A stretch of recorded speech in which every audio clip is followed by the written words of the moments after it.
From ancient myths of gods and heroes to modern narratives of progress and self-improvement, humanity has always sought meaning. We yearn for purpose, a grand narrative that gives our lives value, a reason to endure struggle, and a direction for our existence. But what happens when these grand narratives crumble? What if the universe itself offers no inherent, objective meaning? This isn't a pessimistic dead end. It's the core insight of absurdism, a philosophy that confronts the silent indifference of the cosmos. For many, this realization can be crushing, leading to despair. But for an epical mind, it's the ultimate invitation to stop searching for meaning and start creating it. This video will delve into the meaning maker's wheel, explore the profound philosophical journey of confronting an absurd world, examining insights from existential and absurdist thinkers.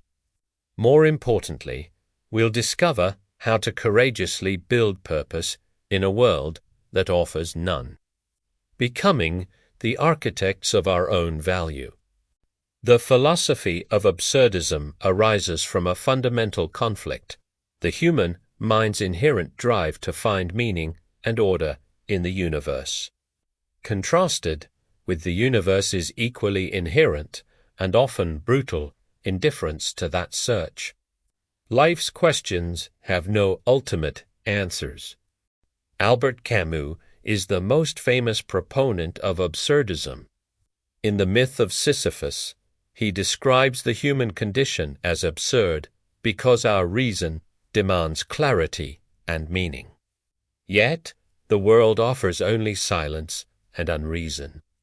We are like Sisyphus, perpetually rolling a boulder up a hill, only for it to roll back down. This is the absurd confrontation.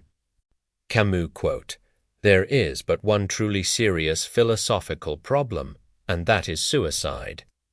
Judging whether life is or is not worth living amounts to answering the fundamental question of philosophy, the myth of Sisyphus.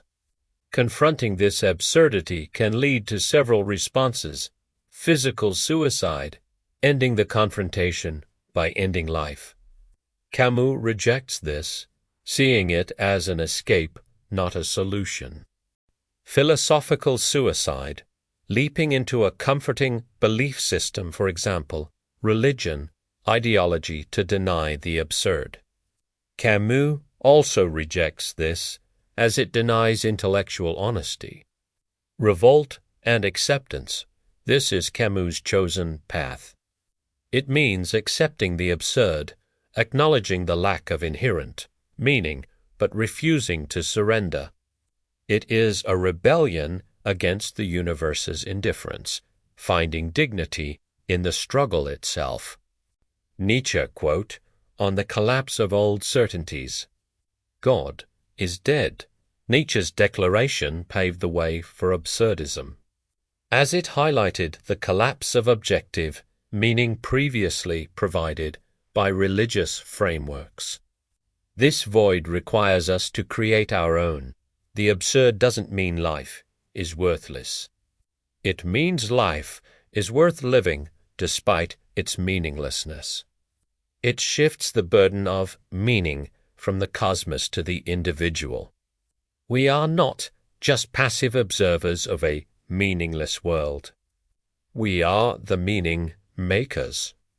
While absurdism presents the confrontation, existentialism offers the radical solution. We are free, and thus condemned, to create our own meaning and purpose. If the universe doesn't provide the script, we must write our own. Jean-Paul Sartre, Existence procède ses sens prive. Sartre's famous dictum means we are born into existence first. And then, through our choices and actions, we define our essence.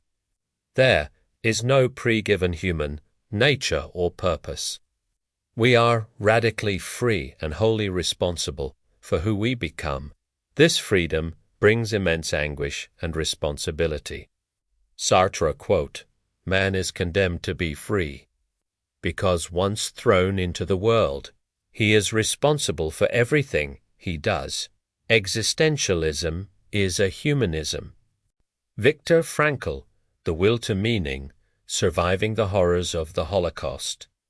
Viktor Frankl observed that those who found a sense of meaning, whether in a loved one, a future goal, or a mission, were more resilient. He developed logotherapy, a philosophy and therapy centered on the idea that our deepest drive is the will to meaning, not the will to pleasure or will to power. Meaning can be found even in suffering by how we choose to respond to it. Nietzsche quote, "On the active creation of values, what is good? All that enhances the feeling of power, the will to power, power itself, in man, what is bad? All that proceeds from weakness." This connects beautifully to meaning-making. Creating your own values from strength is a profound act of purpose. These existential insights empower us. The lack of inherent meaning is not a flaw in the universe. It's the ultimate canvas for our creativity. We are not defined by what happens to us, but by how we respond, what we choose to value, and what purpose we build. How can we become effective meaning makers in an absurdist, indifferent world? This requires intentionality, courage, and a commitment to action. Embrace the absurd Camus' revolt. Acknowledge the universe's indifference without succumbing to despair. This acceptance is the first act of defiance. Live fully, intensely, and authentically despite the lack of objective meaning.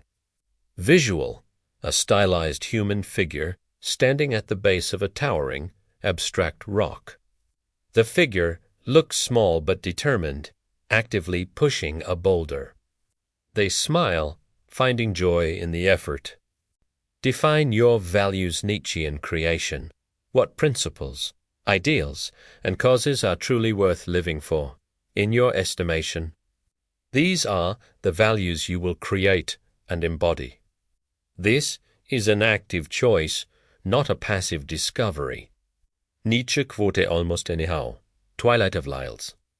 This is actually a slight misattribution, often attributed to Nietzsche, but popularized by Frankl based on Nietzsche's ideas on suffering and purpose. Correction: this quote is widely attributed to Nietzsche, but its exact wording and emphasis are more aligned with Frankl's logotherapy, though rooted in Nietzschean spirit of overcoming. Let's attribute it to Frankl. Noting the connection to Nietzsche's spirit of overcoming, Viktor Frankl quote, "He who has a why to live can bear, almost anyhow, man's search for meaning. Commit to projects and actions Sartre's responsibility. Meaning is often found in action. In dedication to a task, a craft, a relationship. Choose your commitments deliberately and throw yourself into them. Your choices manifest your essence." Visual: a person diligently working on a craft, for example, painting, sculpting, building, fully absorbed. Their work glows subtly with purpose. Find meaning in contribution and connection. Frankl's altruism. Meaning often expands beyond the self. Connecting with others, serving a community, or contributing to a cause larger than your individual concerns can provide profound purpose. Visual: abstract figures connecting with glowing lines. Supporting each other, forming a larger, vibrant community symbol. Transform suffering amor fati. When suffering inevitably arises, instead of seeing it as senseless, try to find meaning in your response to it. Your attitude towards unchangeable suffering is your ultimate freedom. Embrace it as part of your unique story. The modern world, with its broken narratives and digital noise, often feels absurd. But this very absurdity presents the ultimate opportunity for human agency. We are not condemned to meaninglessness. We are challenged to become the meaning makers. The epical mind recognizes that purpose is not a gift. It is a creation. It is the highest expression of self-overcoming, the conscious choice to imbue life with value, even when the universe offers no instruction manual. So, as you step into each new day, what meaning will you choose to create today for yourself and for the world? What personal project or relationship can become a source of your deepest purpose? How will you respond to life's inevitable challenges in a way that affirms your unique journey? Are you ready to become the architect of your own meaning, writing a script that truly defines your unbound self? The power to build a life rich in purpose, a life that resonates with genuine value, lies within you. It is time to unleash that power, to dance with the absurd, and to become the master of your own meaning.